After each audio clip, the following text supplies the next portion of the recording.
Yes, sir. I'll call your next witness. Thank you, Your Honor. Mr. Walczak. Thank you, Walczak. Please stand, Your Honor.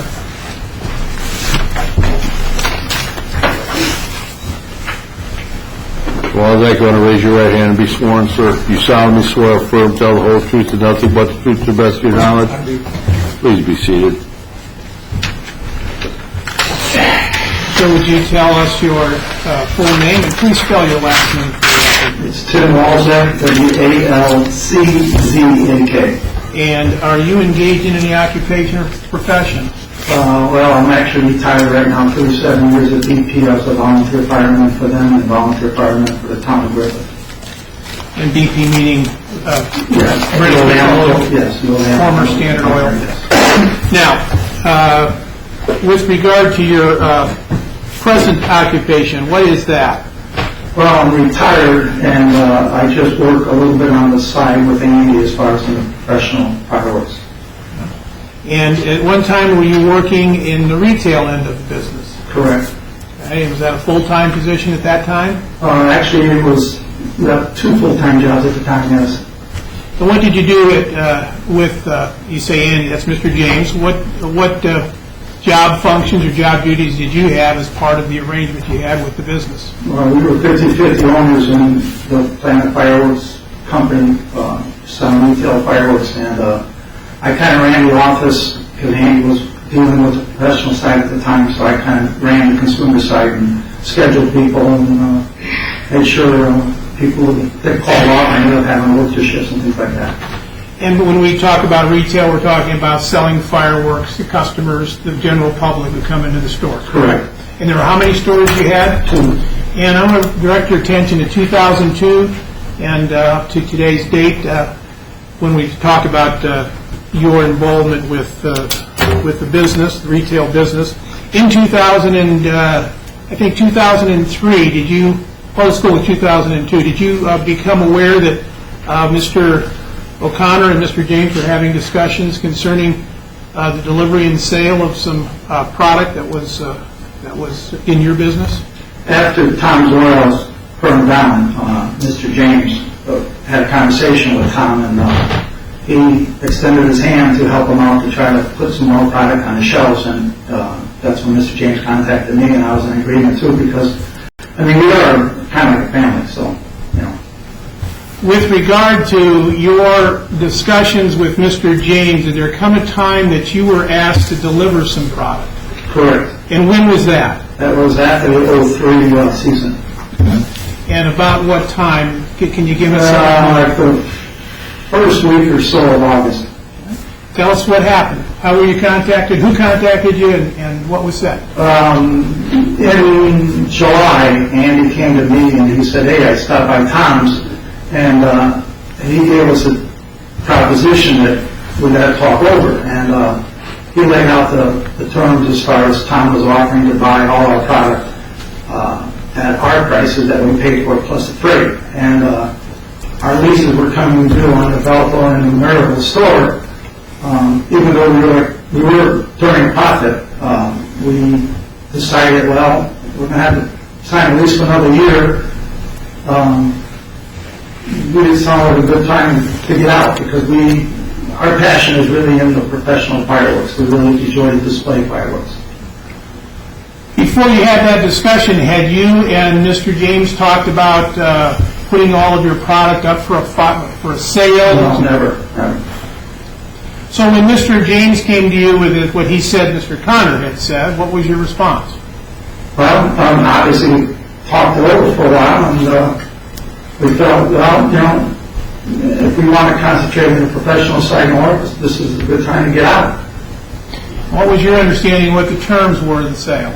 Tom was going to pay the price that we paid for it, plus the freight that we paid.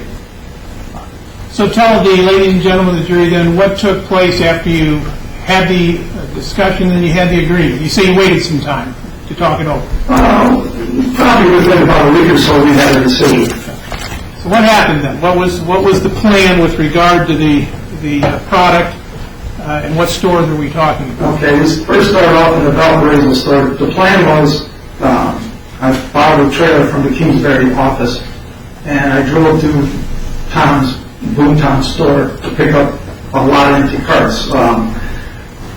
At the Boomtown store in Maryville? Correct. That's the one that was rebuilt from the fire station? Correct. On Route 30? Correct. You say there are a lot of carts? Yes. Think about the supermarket. When you first walk in the supermarket, you have all the carts that are stored there, they're all collapsed together. So, obviously, you could put a lot of carts in an empty trailer, and I can only assume I probably took, 30 or so carts at one time. And what was the purpose for taking those? Because we were going to empty the shelves in Valparaiso and put the product in the carts, and then wheel it back into his store so you can put it right on the shelves. Okay. So tell us, in Valparaiso, was everything on shelves, or was there product that was in boxes? There were some cases, yes. What would you say in Valparaiso was the percentage of division between boxes and shelved product? Probably 30%. 30 box and yeah, probably 70 shelves? It was the first load that came into the cases. I remember taking the first load in a trailer, an 18-foot trailer or whatever we had, 16-foot trailer, and it was all cases. Turn to the exhibit book in front of you, C1. I think it's been discussed before by Mr. Gateman. Just to tell the ladies and gentlemen of the jury of C1 if you recognize what that depicts in that photograph.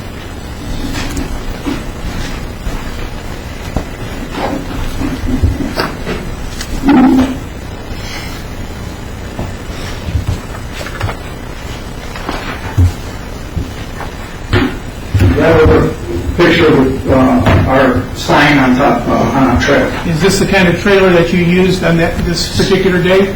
Correct. It may not be the exact one because there's several. It was that size? Yes. All right, now what was the plan? I interrupted. That's my fault. I'm trying to get this to a point to discuss it, so I said something. So just start. What was the plan of how you were going to pick up and deliver this product?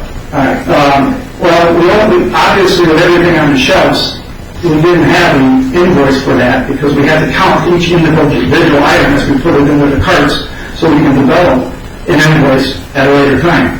So I took the carts over to the Valpo store. We had 4 employees counting. Donna Harris was supervising the count to make sure it was an accurate count. They would fill the carts. I pushed them in the trailer. I think I got 12 in the trailer at a time filled. Drive them, boom down, back up to his door, drop the trailer, push the carts into the store, and then repeat the process time and time again. But every time we put a cart in the trailer, or every time the cart left the local store, we put Post-it notes on each handle of every shopping cart saying how many items of this was in this particular cart. And were you documenting what was put on those Post-it notes? Correct.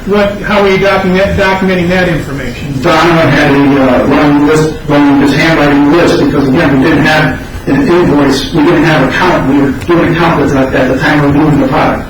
And was the product was it stacked in shelves that I think we previously looked at C2 through C4? Was that the typical way your shelf was stacked at this time? Correct. If you really pay attention to it, you'd see the items that actually go straight down the shelf. So you can put multiple items on each shelf. Okay. Now, these are representative photographs of what the store looked like at some time. But this wasn't the time when you were emptying them. Is that correct? No. This was actually set up. And then also, are these photographs from both stores? Correct. And the stores, again, were in Valpo and? In Maryville. All right. So you're entering the Valparaiso store first, correct? Correct. All right. So take it from there. And this is Donna, now Walczak, your wife. She's taking down information. Correct. To create an invoice. Correct. And you are wheeling these carts filled with product to Mr. O'Connor. Correct. All right. And then are you also unloading? I would take him out of the cart and just about get to his front door, and Brian, or his employee, I don't know, it's known by Brian, and his other employee, I can't remember, Anton, would be in the store taking the carts farther into the store itself. Will they have to lift them off? Or how? The shopping carts, just roll them. roll them off of this, The trailer had a fold-down ramp on it. It comes right off and goes right into the store. so did you do the rolling of these carts, or did they? I rolled off our truck into their store, and they took them from the entrance of the store to wherever they wanted to take them. Did you have to wait for them to unload? No, because I had an abundance of carts when I first started off, so I knew I had no carts back over in the Belleville store. And the next trip I came, he had those carts that I previously dropped off empty on his shelves, and then I would take the empty carts back, and we just went back So and you're forth. shuttling back and forth. Correct. And how long, or how many hours, or how long did it take for you to It took unload? us a day and a half, almost 2 days.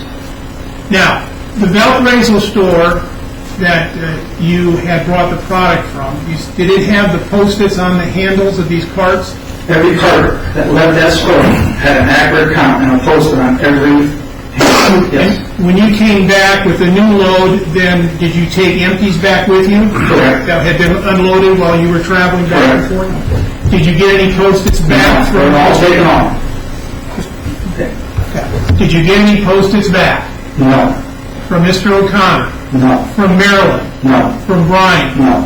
Did Mr. O'Connor ever say to you during the unloading of the Valparaiso store documents, Valparaiso store product, did he say anything to you about them? No. All right, so you got the Valparaiso store unloaded, then what happened? On my last load that I was taking to Greentown from Belleville, I told Tom, this is the end of the Belleville store. I said, no, if you want, we got the Maryville store. He said, bring it all, I want it all. And what was your understanding? Did you have any discussion about the terms of this agreement, of what he was buying from you, or what the terms of the purchase were? The terms were that he would pay what we paid plus the freight. So what did you do when he said bring all of it? We started on Maryville the same way we did Belleville. And did you do it that same day, or Some of it, did you do it the same period of time? yes. And that's the 1 to 2 days you're talking about, or 3 Correct. days? Tell us then what happened after you made the delivery. What's the next time you had any contact with Mr. O'Connor? Probably about 2 weeks later, we had time to generate the invoice for him to show him what our counts were, so he could compare to his counts. Now, what month is this and what year? In August of 2003, And who generated the invoice? Donna Walczak Harris. And I'm going to turn you to Exhibit F, if you would, in the black book.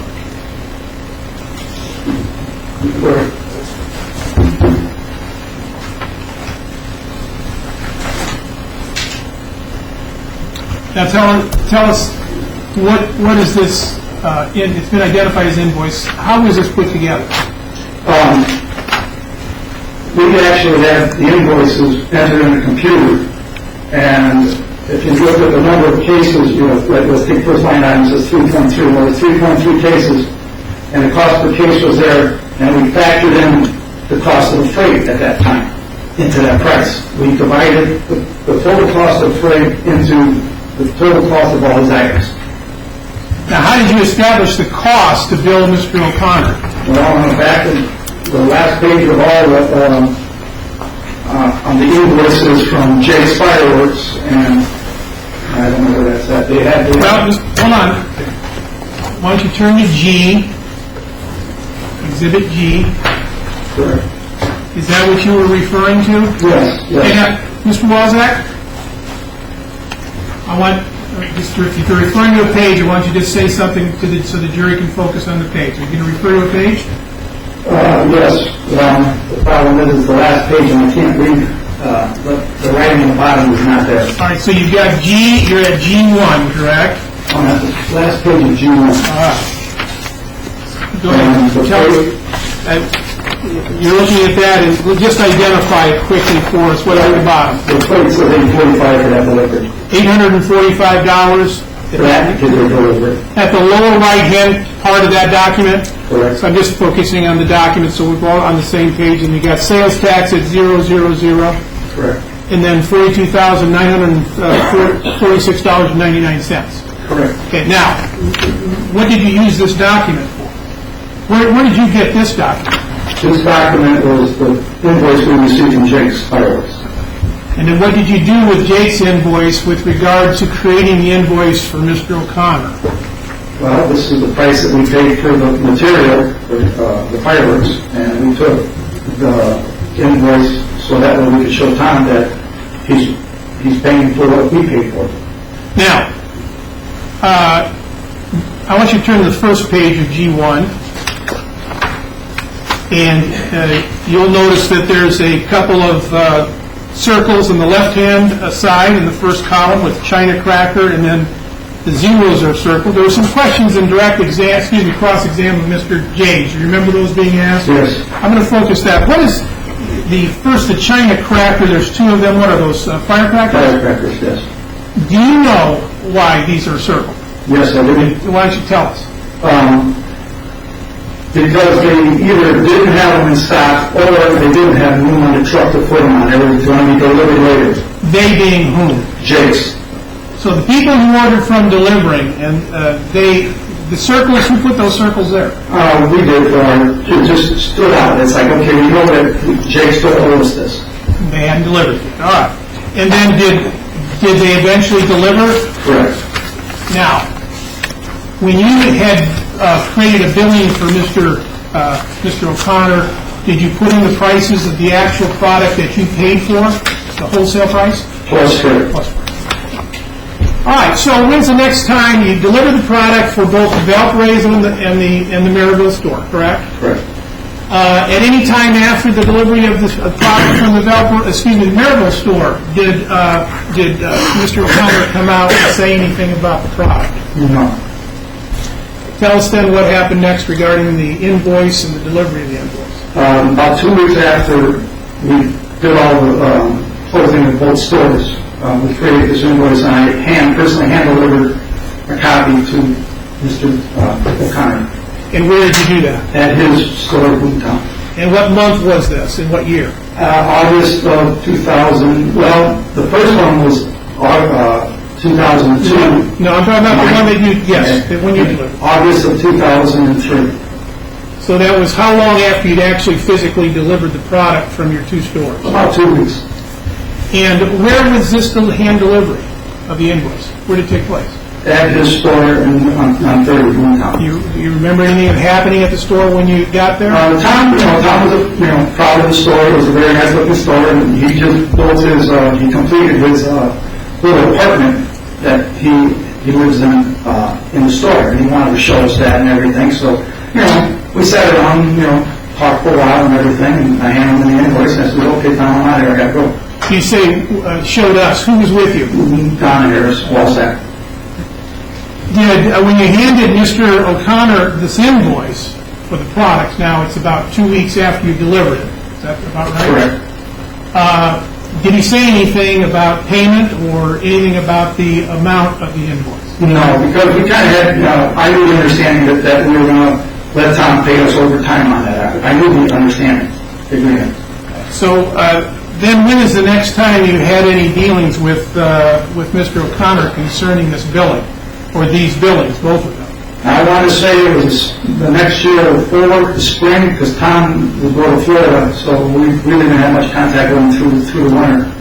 And Andy gave me a call and says, hey, Tom says he never got the invoice for this. So I said, okay, give me a minute. We put another one up, and I physically drove that one over to him and handed it to him again. Did you hand him any, and this was what year now that this has happened? That should have been spring of 2004. At this time, let's go back. When is the first payment that was made by Mr. O'Connor on either the product delivered by Mr. James or the product delivered by you? In 2002 by Mr. James, and 2003 by you. I want to say it's in 2000. Would it help? 2000 would help to look at the documents. Go ahead. Let's look at in the Black Book H.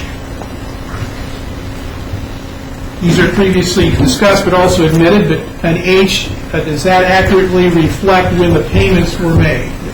Go ahead and get to that.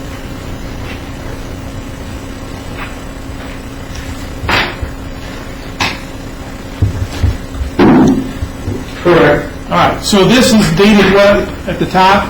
I'm looking at August 30th, 2004. So it is about a year after you made the delivery, Correct. and it's about a year after you delivered the invoice. Correct. And at this point in time, it shows that there's $5,000 noted for payment in August 2003 and $5,000 in August 2004. Correct. During that year's time, did Mr. O'Connor make any objections as to the product to you, the condition of it, whether it was distressed or whether it was moldy or wet? No, never. Or discolored? No, never. All right. Did you create this statement, this billing statement? Don Harris created it. And you say you delivered this to Mr. O'Connor? Correct. Where did that happen? At his store. And how did that happen? That is, did you drive there? I drove there, yes. I drove there and I delivered the statement, and every time I delivered the statement, I stapled the invoice to the back of it so he received the statement and invoice at the same time. And did Mr. Connor say anything when you delivered the statement and the invoices in August of 2004? Nothing as far as distressed product or anything like that. Well, how about payment? Did he say anything about payment? No, nothing at that time. Did he object to making payment because he didn't like the product? Nope. Okay. When is the next time then that you had any dealings with the billings and the invoices concerning Mr. O'Connor? After 2004? Yes, sir. We realized that Tom wasn't paying anything, so Andy contacted Tom when we sat down at the restaurant and decided to have a little talk. Which restaurant was it? At Don Pablo's in Maryville. And who was at that meeting? Me, Andy, and Mr. Connor. So he knew that. Did you have discussions with Andy about that before you went to the meeting? Well, Andy said we need to talk with Tom, and got someone talking, figure out what this, the money situation is going on. So tell ladies and gentlemen of the jury what you recall from the meeting. Tom, again, I brought another one of these statements with my invoices to him again. You're sitting at the table? Correct. And Andy kind of more or less led the meeting here. I was just, Andy said, well, Tom, we gotta get this bill paid. And Tom kind of like, well, I don't know if I want to pay this bill away, because he felt he had a bad deal. And Andy says, well, it's not a bad deal, Tom. Everybody gave a little bit here. We've been out of our money for 3 years. You have time to sell the product, to build your, money back up. You have time to pay your building off. You have time to pay your tax person off. You had, we kept giving you more and more and more time on everything. But, it's our turn now. We need to get paid. Did he ever say anything to you at that time that the reason that he didn't want to pay is because he couldn't sell the product? Never. Did he ever say anything that the problem and the reason he didn't want to pay is because he thought the product was in poor shape, discolored, wet, moldy, or distressed? Never.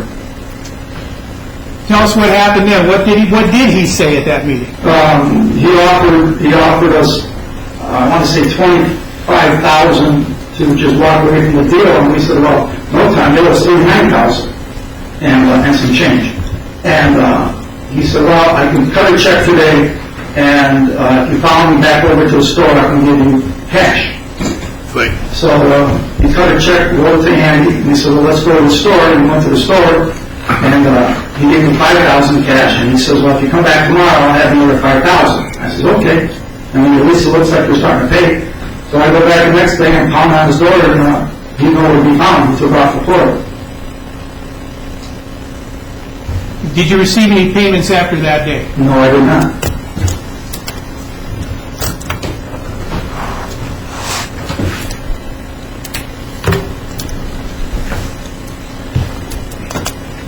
Did Mr. O'Connor ever tell you that he was storing product in a bus behind his building? No, I don't know when it came off the trailer into the carts, he was putting stuff on the shelves. Whether he ran out of shelving space at some time, I don't know. You saw the pictures of the that were in the exhibit 30 in the white book. These are pictures of a bus, and it looks like it's 30, and there's some carts, some blue shopping carts, if you turn to those. It's the whiteboard, yes.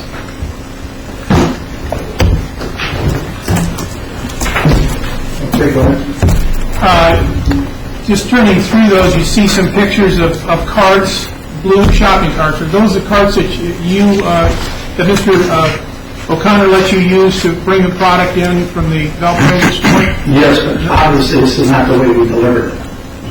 Well, you say obviously, but why don't you tell the ladies and gentlemen of the jury how you did deliver it? Every item was neatly packed in the shopping carts and counted. And on the handle of every shopping cart had a tag, and it said how many of what item was in that particular shopping cart. So these photographs of boxes open, it looks like there's some bottle rockets, and that's just me as a kid remembering what those were called. They are bottle rockets? Correct. And we never put full cases in carts because we put on a dollar cart because we don't need them out. We never put them in the carts to begin with. How many cases did you deliver from Valparaiso and Maryville? Approximately.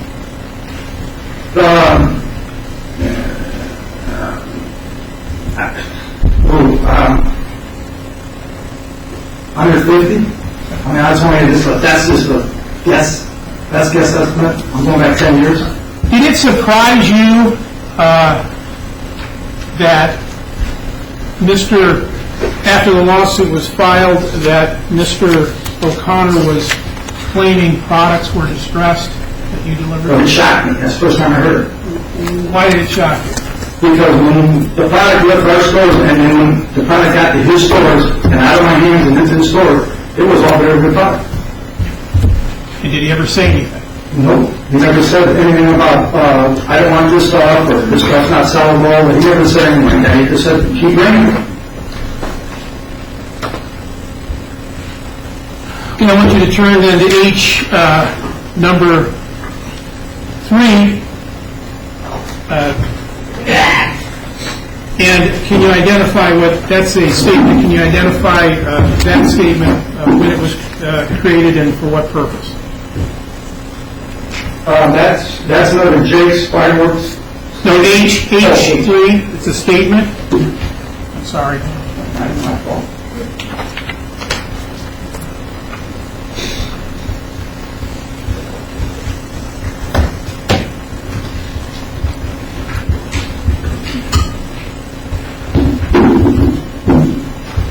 The date November 11th. Yes, sir. That is another statement to Tom. Showing them the product, the price of inventory that we gave them, and the payments that we received. And that was the... And that's dated what day? November 11th? November 11th. And that was about the time of the... The non-powder meeting. And then the next one, if you turn the page, H4...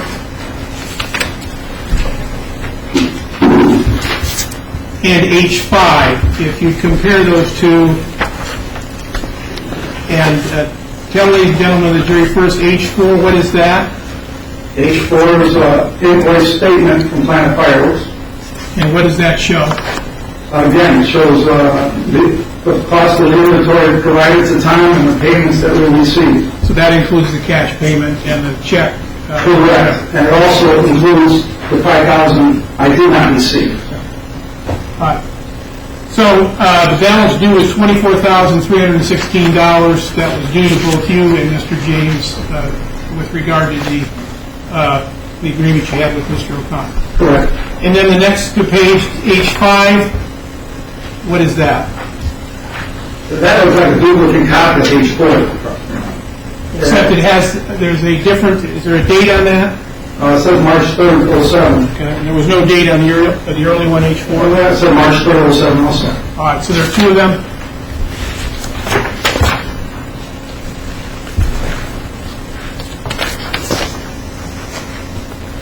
On H4, is there a date on that? And H5, those are statements that you created? Statements and invoices. What did you do with the statement in 2007, the March 3rd one? And delivered it to Tom again. And did you get any response? No. And he said, okay, thanks. When did you file suit in this case? 09? I'm not exactly sure. September 08. 08. Have you received any other payments since you filed suit? No. Is that the amount showed on that exhibit? That is, you're asking the jury to award you and Mr. James? Correct. No further questions. Cross-examination. Thank you, Your Honor.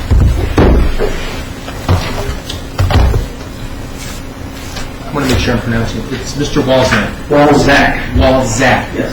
Terrible with names, so I apologize ahead of time. You're asking the jury to award you and Mr. James $24,316? Correct. Now, you were described during Mr. James' testimony as being very meticulous. Is that pretty accurate? Yes. And you were also described as being very detail-oriented. Would that be an accurate statement, too? Yes. Okay. You've been in the business with Mr. James doing Planet Fireworks for approximately 2 years, correct? The selling season of 2002 and the selling season of 2003. Correct. And when I say about the selling season, we're talking about from May until July 4th. Yes, that's the selling season. That time frame. It's closer to maybe a week or two prior, really, to the selling season, but most stores open about that time, yes.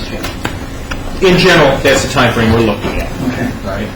Is it fair to say that when the stores were open in 2002, that product was ordered from the various vendors? Prior to the opening of 2002, yes. Okay? And I'm going to refer you to the black book and have you take a look at exhibits G, are those the invoices that you received or the inventory, bill of lading, manifest, or whatever you want to call it, from Jake's Fireworks for the product that was delivered, which is dated May of 2002? That was one of them, yes. Okay, now, is it safe to assume that the circled items reflect product that was not delivered and billed as part of this inventory? Part of this particular shipment. That is correct. On the upper right-hand corner of that document, I have 2 dates. One that says 5/11/2002, and the other one says 5/6/2002. What do those dates mean? Honestly, I do not know. Okay. You have to ask Jake's. Is it fair to say that receiving these types of inventories, manifest, bill of ladings is kind of important when you're receiving product? Initially, yes. Okay? And is it also fair to say that these were documents that you received contemporaneous with the delivery of the product that's reflected in this document? Some came with the product, some came within a week or so after the product was delivered. They're mailed. Okay, so you're saying that when you received the product, you didn't receive a packaging slip? Yes, we did. Okay, so you received a packaging slip of what was in the box or the crate or whatever is being delivered to you, correct? Yes. Okay. So that's very important, is it not? Yes. Okay. Now, when the product was delivered from Planet Fireworks to Boomtown, USA, is it fair to say that there was no packaging slip that was given to him to reflect what exactly was delivered? Well, we couldn't because we were counting the product and it was coming off the shelves. I mean, the only way to do what you're asking was to count them all, then approach him with the entire piece of paper. That's not what he wanted. Wouldn't that have been the better practice? Wouldn't it have been the better practice to hold off the delivery until you were able to create a packaging slip or an inventory? Well, Tom says he wants the product now. And you couldn't wait a day or two to make that happen? If you would count all the product in the shelves, you have to go from, you have to put some up, okay? Because you have to count it all. I mean, some of them was stacked and stacked deep. So I have to remove every piece of product off, put it somewhere, and then put it back on the shelves, and then put it back in the carts. it was a more direct way of counting it, putting a piece of paper on every cart, delivering it to Tom, so he knew exactly what product he had. So if he kept all the stickers that were on all the carts, when the invoice that we generated gave to him a week or so later, he could say, oh, wait a minute, I dispute this or I dispute that, according to my records of pulling off all the notes that were on every cart that came into his store. He never complained about them. Look at Exhibit E in your black book. Yes. The documentation I've been asking for was eventually created, was it not? Well, yes. Okay? And if I remember correctly, this was done after the selling season, was it not? Correct. After the season had ended for the year. This particular document? Yes, sir. This particular document was delivered prior to the 4th of July season of 2002. Okay, so you're saying that you delivered product in the beginning of 2002. And he delivered after Tom's place burnt down. And he delivered our excess storage that we had stored out in Kingsbury. And this was generated, I want to say, in August, because at that time we had both stores open and we were doing professional fireworks at the time, and Tom's store burned down. So we, in good faith, gave them all, and he took an inventory of everything he delivered to Tom, had to give it to me because we not kept all the records of everything. We generated our inventory, because obviously I generated our list, and I handed it to Tom in August. Of what year? 2002. And that was Exhibit E. Yes. So your testimony is product was delivered in June of 2002. In August of 2002, you generated Exhibit E and delivered that to Tom. Correct. In retrospect, wouldn't it have been better to deliver that inventory at the time that the product was being delivered? Objection as to relevance, Your Honor, in retrospect. No. May I respond? I'll continue. Let me ask a question. Let's go to Exhibit F. When was Exhibit F created? August of 2003. Okay. And when was the product delivered? At the very end of, at the end of July, beginning of August of 2003. Okay. So product was delivered first, and then the sheets were generated after the fact. Is that correct? Correct. Okay. Then we had to count all the items.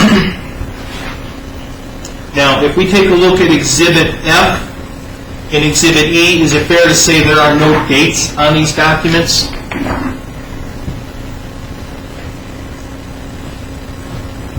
I guess it's fair because they're not there. Okay. And is it fair to say that these were generated on an Excel spreadsheet program? Then you'd have to ask Donna. She the one that did all her. You didn't generate these documents, No, I she did not. did. She did.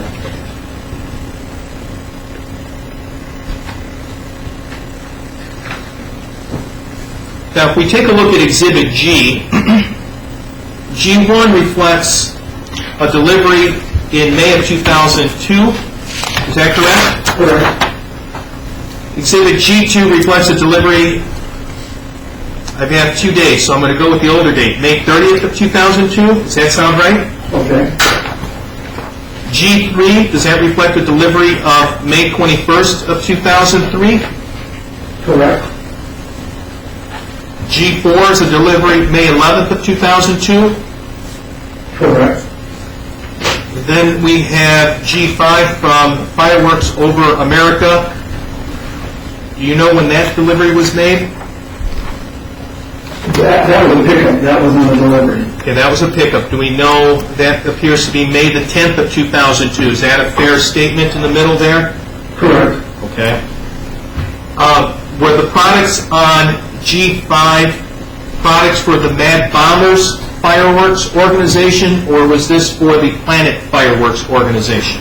This is for Planet Fireworks. Okay. Did we just use Mad Bombers Fireworks account?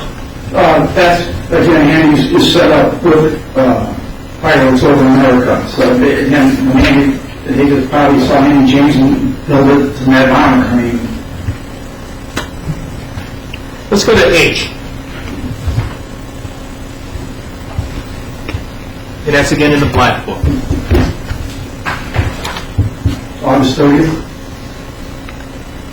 The product was delivered per your testimony and through the testimony of Mr. James. The product was delivered in June of 2002 and again in late July, early August of 2003. Is that correct, sir? Correct. Okay. Can you tell me, through discovery, we asked for the production of all the exhibits you would utilize. Can you tell me why we do not have an invoice that mimics Exhibit H for the product delivered in 2002?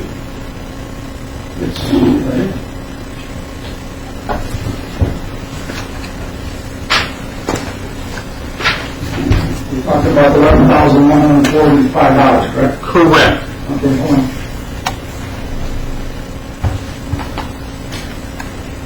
Now, let me rephrase the question. I don't think you It's understand. an E1. It's $11,145.19 without 19 cents off. So you're telling me that the invoice for products delivered, which is Exhibit E1, was the first invoice that was given to Tom in August of 2002? No. This was the invoice that was given to this, I'm sorry.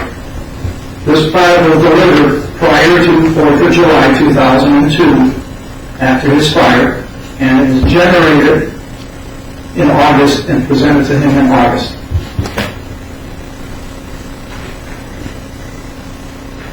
In August of 2003, he made a $5,000 payment. Is that correct?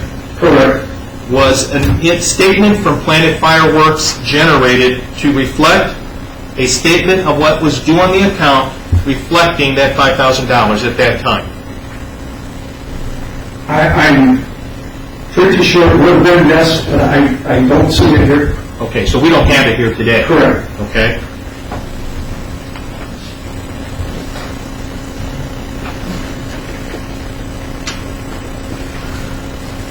I mean, if you look at the top of that statement, you'll see a statement mark. That's how come I know that when I delivered the statements, I delivered the invoices that were statement to him too. So he got the statement and the invoices every time I delivered the statement to him.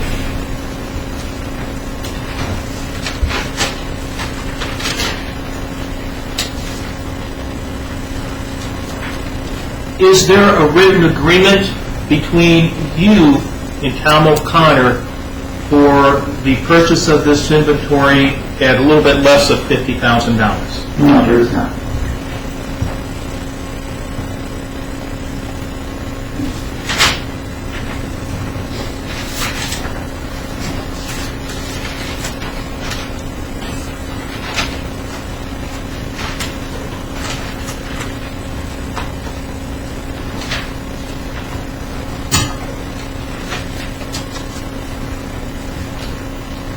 Who would order the product for Planet Fireworks?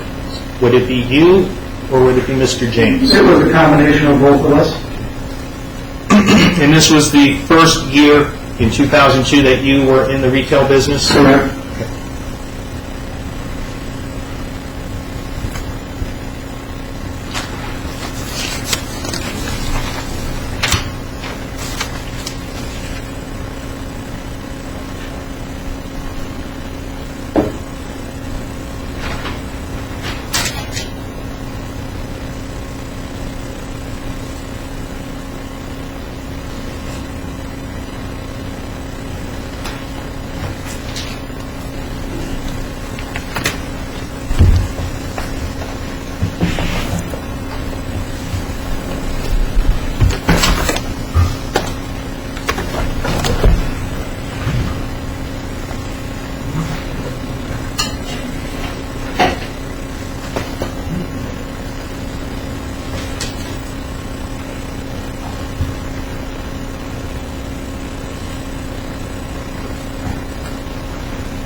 nothing, hold on for a minute. Is there anything else? Nothing further, Your Honor. Pass. Redirect. Mr. Walczak, if Mr. O'Connor would have asked you to delay the delivery of that product in order for you to take the time to count and create an inventory for him, would you have done that? Probably not. We would say we're going to stay in business and be done with it. Okay. What if he said, I want it done and I'll pay you whatever your loss of your business is? If we made some kind of a deal like that, would you have done it if he asked you to do it? Yes. I have no further questions. Nothing further. All right, ladies and gentlemen, at this time you may ask any questions you so desire. Ladies will pass around the basket, you place them in the basket. Even if you don't have a question, please place it